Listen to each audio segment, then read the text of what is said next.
Welcome to This Podcast is Making Me Thirsty, the number one destination for Seinfeld fans. This is Two Up and Two Down. Here's our producer, Chris, to start us off. Welcome back to another episode of Two Up and Two Down. Today we got a Season 7 episode, The Sponge. And today we're going to start off with Tony for your first up. What do you got for us? All right. This is an easy one for me. Thank you for letting me go first because this is one I have to get. I mean, this is a big up. I mean, for this episode, Kramer obviously, not wearing the ribbon. This sums up our current state of affairs in this country with this whole virtual signaling, right? Kramer doesn't want the ribbon, but he's actually walking. He doesn't need the ribbon, right? The whole big thing. You don't want to wear the ribbon. Who's you have to wear the ribbon? That's why I don't want to wear the ribbon. Love the K-Man. Love how K-Man stands up to these sort of things. You gotta love it. So that's my whole thing. He's calling them a ribbon bully. This is going. This is precursor to what's going on right now in the world of virtue signaling, all that bull crap. So I'm going hard on this one. Kramer, big time thumbs up. Refusing to wear the ribbon and kind of showing them up on that one. All right, very good. Chris, what do you got for your first up? Agree. I love Kramer's defiance, and that's just who he is. I mean, from seasons 1 on, that's where Kramer stays consistent, which I appreciate. For me, my one-up is Jerry cutting George off when George comes, and he's obviously, the vault, telling all these secrets, and I love Jerry's line, "You're the media now, as far as I'm concerned." I always love that line. It makes me laugh out loud. And that's the thing between friends. Like, you gotta, who do you trust and who's going to keep their mouth shut? Because we all know Susan wasn't going to last with George. And Jerry knew that too. So Jerry cutting George off, my first one up for the Sponge. All right. Yeah. Those are great two tie-ins right there too. Like the current culture that we're in. So Tony, you're second up. What do you got? Yeah, I love the George line there. By the way, he goes, "It's a totally different story." When Jerry asked him if he did a hit in the mob, and George, "It's a totally different story." But anyway, I digress. No, my second up. Hey, man, the theme for me on this episode is Kramer. This is a Kramer episode through and through. Probably, as O'Hara mentioned, the most consistent. We'll get to it, but I'm not totally fond of this episode as far as top notch. But I do love Kramer throughout. I love Kramer's poker party. I love Kramer coming to the door with the cigar. Hey, yeah, I took you. You're lucky to be walking out here without with your pants. And you see those two ladies showing. Kramer just having a blast. He's got people over. He's always doing things, having his party, pulling the all-nighter, and he still showed up to the walk. I love it. That's my thumb up is Kramer's poker party extravaganza. Very good. I like that. So, Chris, what do you got for your second up? Doubling up on Kramer there. I like it. Second up, again, The Sponge is not a great episode, and it's hard. It's outside of Kramer, hard to find some ups, but I always enjoyed the condom bit. George trying to open a condom and him explain it to Susan. It's like beat the clock. We all have these things, and they work in mysterious ways. So I'm totally with George there.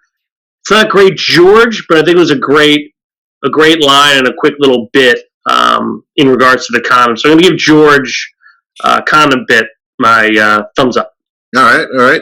I got a quick up here. How about on-screen appearance by Peter Melman as one of the pharmacists that Elaine goes to during her montage of trying to find today's Sponge. All right, guys. So let's go to the two downs. Tony, started off with your first down. All right, my first down for this one is Cedric and Bob. That's my first down. I can't stand those guys. I didn't like them on the Armoire and the Soup Nazi, which I'm sure we'll get to at some point, but I'm slipping it in now. Cedric and Bob, who's not wearing the ribbon in the whole, bringing them back for this. I get why they did it. I didn't like them then, though. I don't like them now. I think Kramer with his karate studies would have kicked the shit out of those two guys. So I'm saying down to the street tough Cedric and Bob.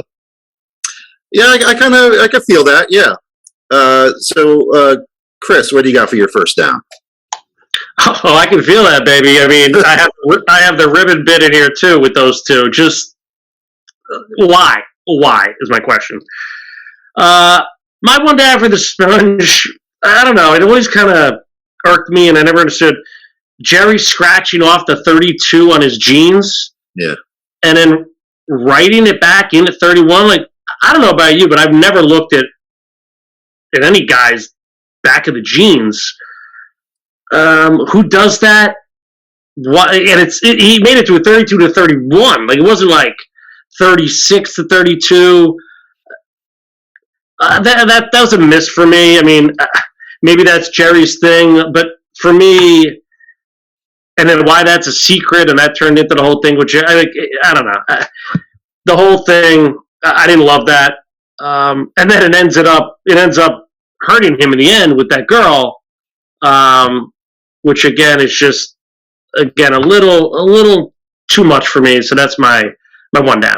Yeah, no, I definitely agree. That is no guy would have an issue with the size of his pants waist. So, Tony, over to you. What do you got for another down here?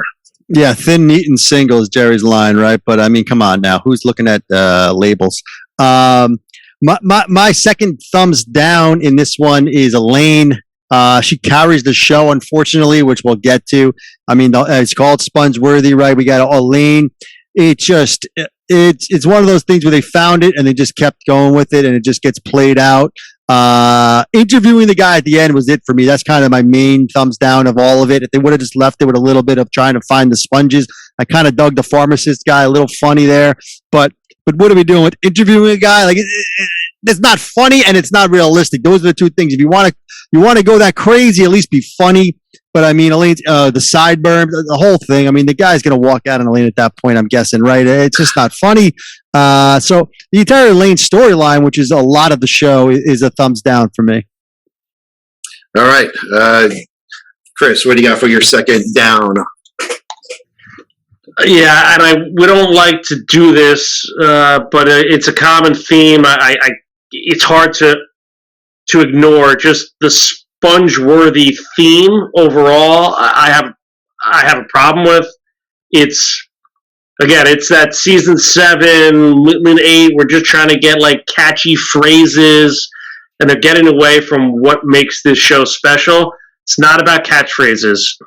It is about stories. It is about friendship. It's more than nothing. This is just going after, a catchphrase of Sponge-worthy. And to Tony's point, that the final scene with, the guy from Gilmore Girls was brutal. And even they do the little music, her going around. I was okay with that a little bit, but her putting such a focus on these sponges, I don't know.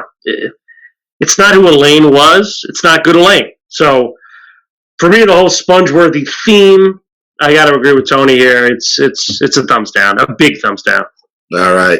Yeah, I kind of agree. This episode, Sponge, does run a little flat. So not a lot of great bits in this one. So let's go over to you, Tony. What do you have for your final grade? Yeah, I mean, this is a Melman episode, obviously, friend of the show. You want to be a little bit lenient, but at the same time, we're tough but fair, as O'Hara likes to say. There's not enough here to elevate this thing anything above a C- for me. I wouldn't argue a C, but I can't see this going much higher than that. I'm going C-. It's around 150, I believe. We ranked it somewhere in that area. You're talking below average at this point, right? I'm going C-. There's some sprinkles here and there, cut out of the loop, like O'Hara mentioned, the whole George thing. It's not enough to really hold me. C- for the Sponge. All right. And Chris, what do you got for your final grade here? It's a fair grade there, Tony, but I think we learned our lesson here. There's a reason they killed off Susan. Susan in these later episodes, they also bring down shows. I mean, she doesn't bring anything to the table. If anything, she brings it down because she's just kind of that annoying. And I think Jason Alexander felt that. The Sponge is a D. It's a D when I watch it live, and it's a D now. It's even Jerry's, the whole getting the number off an AIDS walk list. I don't know. Was that a big deal? Did they need a whole storyline on that? And she clearly didn't care. And then how she dumped him, like I just mentioned. I don't know. Not enough here. And I think they went gimmicky with the Sponges to try to uplift it and promote it, which some people love. I get that. But again, when you're comparing to early episodes, the way we do as analysts, I think a D is a fair grade. Yeah, I definitely agree with your guys' assessments and your grades here. I felt the storylines were a little weak. Jerry, again, obsessed with his waist size. Kramer being that out of shape for a walk, didn't really buy that either. He was good till they beat the shit out of him, but I agree. Yeah. And also, I had Susan as a down. I agree with O'Hara on that one. I didn't say it, but I want to get that on record. I definitely had Susan as a down. And then Jerry being, having an issue that Lena, didn't mind that he got his number off. All of it never really panned out for me. So yeah, that's why I totally agree with the grades you guys gave this episode. So if you viewers out there watching, if you want to comment and let us know if this deserves a better grade or not, let us know in the comments on our YouTube. So that's it for this episode. We'll see you guys next week.